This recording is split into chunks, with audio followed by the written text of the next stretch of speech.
Hi, I'm Linda Guillory with Linda Plays Video Games, and today I have one of my favorite people in our collection room. David White is one of the volunteers who helped me achieve the Guinness World Record. Say hello, David. Hello, I'm Oh, David White. yes. David, you're also a collector, right? You have some of the large arcade Yes, games. I like the full arcade size ones. The ones you used to see when we go to the arcades in the 80s mall was Uh, where I have my memories from. okay. But so you were here in the collection room today, and I don't think you've seen it like this before. What was your overall impression of the collection room? Very organized. Just like insanely organized on how many you have and that you could grab almost anything you have quickly and easily and find. But a collection this large, I wouldn't think you'd be able to find any particular game quickly. Mm. But you have them very organized and you know where everything is at, like right off the bat. Oh, cool. Yeah, I try. I was like, right now it is very organized. I'll give you that. True. Um, in so, is there any one particular fact you found most interesting other than the organization? I didn't realize how many of your games that it was the same game, but like with multiple names or multiple languages. Being from not exposed to the others like overseas, so it was cool to see where you'd see like the games we were used to, say like Gallagher or whatever, and then you see the exact same game but in Japanese language, and the cover art was different even though it was the same game. Oh yeah. So I thought that was kind of weird where they were like playing towards whatever demographic they were going on that side of the pond versus our side, right? So I find that about your collection one of the coolest things about it. I remember at the record attempt, one of the volunteers saw some of the Mattel games where we had the Japanese writing on them, and they were like, she said, I didn't know they had this game in Japan, but she said, I guess they have children, So I thought it was funny, but it's so true. We don't think about other people having the exact same games we have with maybe a different box art or just a different language on it. So that is too true. What's your favorite item in the game room? I'm gonna have to say the tabletops because they bring back the memories of what I had when I was growing up at that age.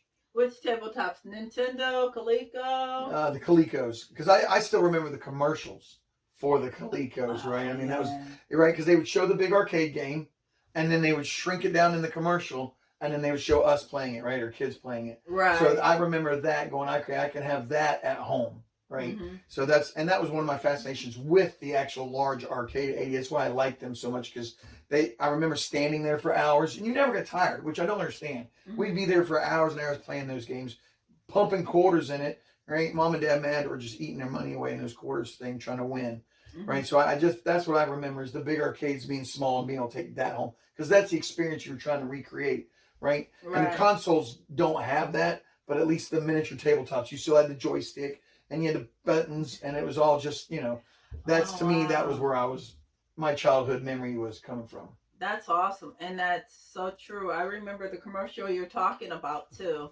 Wow, yeah, good memories. Yeah. Is there anything you found surprising um, in here? Um, Other than like I said, the Japanese part, I think the overall that you had boxes for almost everything that was phenomenal because we know growing up we didn't value this stuff, right? The boxes were just how fast can we get the toy out of the boxes, right? Right. The box didn't matter. The fact that you have them, and I mean they're not pristine, but I mean they're really good condition, right? I mean you got Not some pristine. Well, you got some that are in the wrappers, right? But I mean you got some I can't believe have made 40 years. Yeah. Right? I mean, and they're thin cardboard, right? None of these things were made to last 40, 50 years, and you've got them. You got them in the boxes. You got them. I mean, you can read all of it. They're not tore up. I mean, they're just, I'm amazed that they've lasted this long and they're in this good a condition without, the ones that are in the wrappers, yes, somebody took that and said, hey, that's going to stay. Like you said, you had a warehouse where somebody bought the whole warehouse, so those didn't get humanly touched. But these have all went through. I can't even imagine how many humans have touched these boxes, right? I can't imagine the kids that didn't destroy these boxes, right? So to me, for something that lasts that long and not get just totally manhandled or wet, I mean, these things are thin. If they get 2 raindrops on it, you know they go. Blah, blah, blah, Oh right? yeah. So I mean, for it to last this long, I'm truly amazed that these have lasted this long, and in this condition. Yes, I think there's a lot of collectors out there that are really taking care of these games. So it's one, I have to admit, I am happy to find them in this condition. And actually, one of the things I do, if I do have one in bad condition, I continue to look for a better condition one. So I always upgrade my collection. I'll sell the old bad condition one, right, and put in a better condition if I can find it. That's good. If you could take home one game today, what game would it be? It would probably be the Galaga, like we were just talking about, the tabletop Galaga from Coleco, because like I said, that was the one that brings back such clear memories, because that was the one I actually ended up with for Christmas, right? When we all started from, not having silver spoons in our mouth, as it was back in our day, the word. So if you got that one toy, you wore that toy. It went with me to school. It was on the back of the school bus. And these things aren't small, right? I mean, these things are this big, and you're trying to go to school with it in your backpack, right? You're leaving homework at home. You're leaving a notebook. You're like, I'm taking my video game, right? And like you mentioned before, they had no volume knobs. So trying to play these things quietly on the school bus or at nighttime when your mom said you're supposed to go to bed, right? So trying to play that, you're shoving pillows around it. You're like, be quiet, I got to keep playing, right? And they didn't have any memory, right? So if you got to 10 million points, you had to leave that thing on until you got to the school bus to show your everybody, friends. yes! And if the batteries are getting weak, you're freaking out, because as soon as you pull the battery, your score's over. And you can't jostle it, because that little jostle and it goes off, and it's like no one believes you. And there's no cell phones. There's no way to take a picture of that. There's no way, except for you carrying the game going, look, I got 20 million points. You got to beat it, right? Right. And so your cred on the bus was only the people you showed it to, right? Because then little Tommy would be like, oh yeah, I saw Dave. Dave got 50,000 points on his Galaga, right? So you're like, that was all you lived by. I remember when I was playing Pac-Man and I was getting ready to roll it over. It was like, I'm trying not to roll it over, but I'm trying not to be eaten. And I'm like, come, look, quick, it's about to go. It's going to roll over. And, it's like, I just rolled it over. My brother comes in. You're at 4. Yeah. What are you talking about? I was like, no, I had it. It just rolled over. It's like they didn't believe me. Nobody, because we all talk smack about it, right? We always had that one up somebody, right? And there's always that competition, which is what made the video games fun, right? It was the competition that we could all do, right? It didn't matter if you were tall, short, fat, whatever. We could all play this, right? You weren't the last kid picked in kickball because you were no good, right? You're like, okay, this is where we level the playing field per se, right? So that was another aspect of being. I was a small child, probably weighed 100 pounds, right? I wasn't doing football, but video games, I was even with the jock, right? And you just okay, beat me, and you go back and forth. Like you said before, some of the games didn't have 2-player, so it was player 1. Okay, I got 10,000 points. Start over. He's player 1 again. He's got to get more than 10,000 points, and you go back and forth, right? Right. And that was just that was the whole fun of the game, right? Yeah. So those, gosh, you bring back so many good memories. Man, were you like the top of your friends, or was there like one guy? There was that one kid. There was one kid at the trailer park that would, and what I didn't understand about him, and he had to be a little off, because it didn't matter the game. If you got good at Galaga, give him 2 days and he was whipping your butt at Galaga, right? Wow. And another one of the guys got Frogger, right? The shrunk down Frogger, right? And as much as I love that game, that is the most annoying. That thing. It's got no sound effects. It's got like 3, right? Like the hop, the squish, and the boo. That was it, right? But it didn't matter the game. He would beat you at it. And they used to drive. I was like, okay, so I got ColecoVision one year for Christmas, and I was like, I'm King Kong, the Donkey Kong goal guy, right? 3 days later, he beat my score. Did he have it, or he was just playing? He borrowed. I'd let him borrow it, right? Oh, and say, can you beat my top score of 50,000 or whatever it was, right? 3 days later, he beat it. And I was like, oh, forget you. And then Centipede was hot, right? Centipede hit Oh, about mid-80s, yeah. 88, 87. So Centipede, man, I'm getting good at the wheeler ball. Everybody loves that wheeler ball, Oh, right? yeah. Oh, my God. 3 or 4 days How later. did I forget that? 3 or 4 days later, he's whipping my butt. I'm like, what is this kid doing where he just beats us, right? I'm telling you, he had some hand-eye problem where he was just way better than us. Because he would see things like before it would almost happen. Like Missile Command was another one he was really good at because he would put the X where everything was coming and blow it up, right, and kill everything in that 1 second, and then be over here when I'm still dealing with this, right, where you have to drop 3 or 4 bombs. Are you sure you didn't have the hand-eye problem? Maybe that's what it was. I'm like, everything how I got he good have at a problem, but he's winning everything. But it didn't matter the game. He would always get better at that game.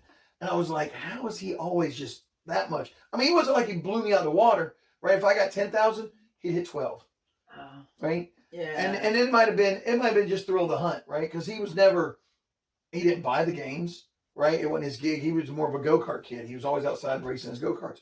But like I said, it was all level playing field with the video games, right? So everybody would bring over their game, right, of choice, and he was just the guy to beat. He was always, I wish I could. It's John something, and I can't remember. You're like, you're looking for it. Oh, you know, look him up. I can beat him now. I know I can.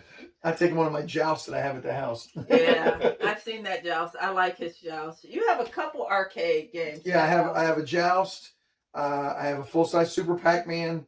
I have a 2003 Golden Tee, which we were talking about earlier, and I have a 2008, I think, bowling game, and then I have a early 80s pinball machine, and then I have electronic darts on the side that's full bar. Still only takes a quarter. There's no way to free play that one. So I have to put the quarters in, open up, take all the quarters out, put it back in. So I have those at the house, and like you, I didn't need a formal dining room. We just filled it with arcade games. But it's funny because those ones I got from bars, so they still have the old bar smell that I can never get rid of, right? Because it's in that wood. Okay. It is just, you can Febreze all you want. It's just not going to go away. All right. Well, David, it was great talking to you today. And I think someone laid down a Galaxian challenge that we're going to follow this up with. I'm ready for it. But before we go on to the Galaxian challenge, any last words? Anything else you want to say to our viewers? I want to say that I thoroughly enjoyed assisting you in your Guinness Book of Record attempt and achievable. That was fun. Once again, it was very interesting to see the sheer amount of games that you had, because in this room you can't tell. I mean, she's got them in the bottom pox. They're everywhere. But when we laid them all out in that whole little room we had, my God. It was so many that I don't even think you realized how many you had. I had no idea I had that much. Because we were 3-4 tiers deep on tables. I will tell you, when I saw it in the room, I said, I may have a problem. I mean, for the first time, because people say, oh, you're a hoarder, you're this, you're that. I was like, no, I'm a collector. I like doing it. I saw those games spread out. I was like, do I have a problem? Because, I mean, here it's all nice and neat, but they're packed so deep. They're 3-4 layers deep, and you never see them back games, right? And especially the little ones, the keychain ones, and the little pocket ones, and even your little watch ones, whatever. All those, when they're laid out on a table, you're like, there's 100 of them on this one little 4x3 foot table. And I'm like, okay, I got to count 100 of them, right? Right. But I was amazed at the mass you've had. And once again, they were still organized. Even when we laid them all out, right? It was like, okay, here's the Japanese version versus the American version. Here's the big ones versus the little ones. And we had them all laid out for the count to be able to keep up with them. But I was amazed when we were doing that attempt on how many you had. Yeah, I will admit, I was a little amazed myself on that one. David ended up being called the hero of the attempt because David knows how to count. You would think this is simple, but it's a lot harder than you think. But he is like a super fast counter because he's done inventory, restaurant inventory for years. And David was like, got it. We were like, what? Yeah, and everyone was like, that David guy, go get him.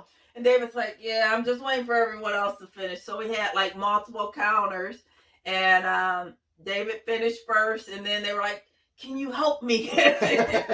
So that's, figure out where they were at and keep going with the count. Yeah. So again, I thank David and all the other volunteers for helping. So let's get on to the Galaxian challenge, and David might win this one. I would hate to beat my hero. So you're gonna let me win? Wink, wink. I'm just saying, I would hate to beat my hero. Yeah, right. All right. Thanks, you guys, for joining. I'll see you in a second. Nope, my game over 870. 870? That's pretty crappy, I ain't gonna lie. Do you want to try again? Of course. All right, here we go.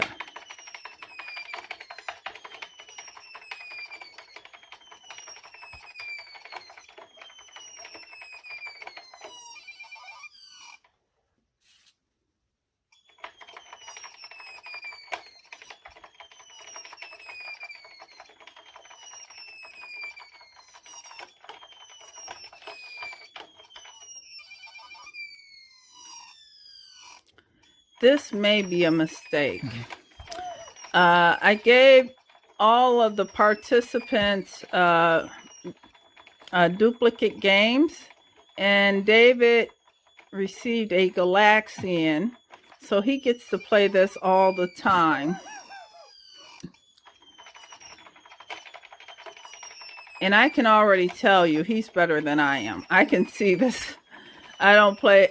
I have a lot more games to choose from, so I don't play this as much as I could. He is kicking butt. Let's see that gamer intensity. He does look intense. Oh, I finally died one. Yeah, see, I knew if I put the camera on him instead of the game, it would mess him up. He's going to get shy. He's going to wonder what the people are thinking about. Sometimes you got to play mind games with him. Yeah.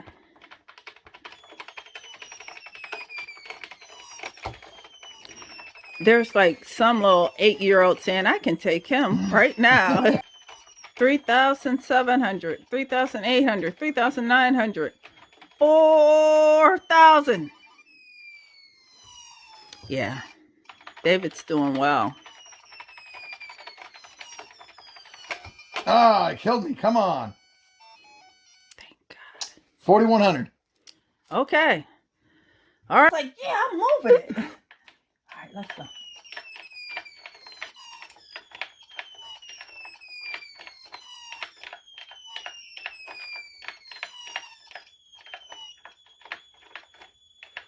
Oh, the two flying now. You done messed up.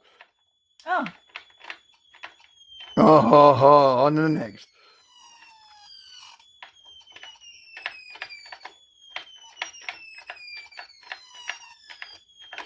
Oh, shoot. That was my fault. You let him get too close. I know.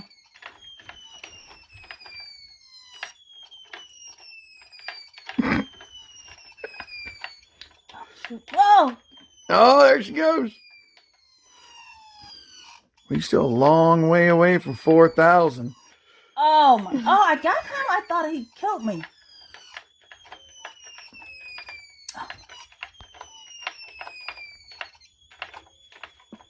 Get that one up there. Oh! How did I not move? Oh! I know. That was ridiculous. I should not. I think that's your last guy. Oh, and they're dropping double bombs. Oh! Oh, that sounds like the loser song. Oh. David, well, I kind of wanted you to win before. Hey, I think it's his best. I kind of wanted you to win anyway. But so, yeah. Congratulations, David. You kicked my butt on Galaxian. But there are other games to play. All right. Thanks, you guys. This has been Linda Guillory with Linda Plays Video Games. And I'll see you next time.